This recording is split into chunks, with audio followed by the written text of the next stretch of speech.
Question A, question number 1.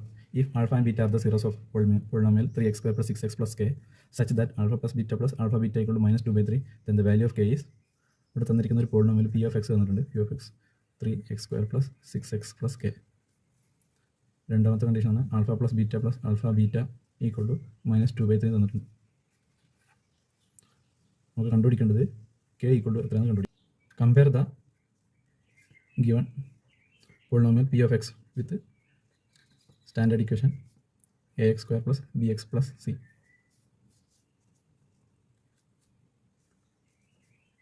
So we get a equal to 3, b equal to 6, c is equal to k. We know that product of zeros of ax square plus bx plus c is c by a. That is alpha beta equal to c by a. That is equal to k by 3. Sum of the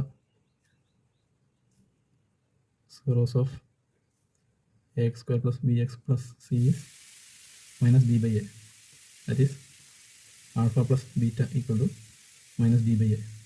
That is equal to minus 6 by 3. That is equal to minus 2. Substitute value of alpha plus beta and alpha beta in equation number 1.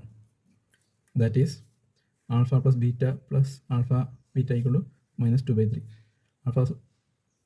Alpha plus beta equal to minus 2 plus alpha beta equal to k by 3. That is equal to minus 2 by 3. LCM എടുക്കുക. അപ്പോൾ minus 6 plus k divided by 3 equal to minus 2 നമുക്ക്. minus 2 by 3. ഇത് 3യും 3യും കട്ടായി പോയി. Remaining minus 6 plus k equal to minus 2.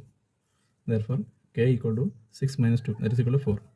So k is equal to 4. ഇതാണ് നമ്മുടെ answer. Answer D.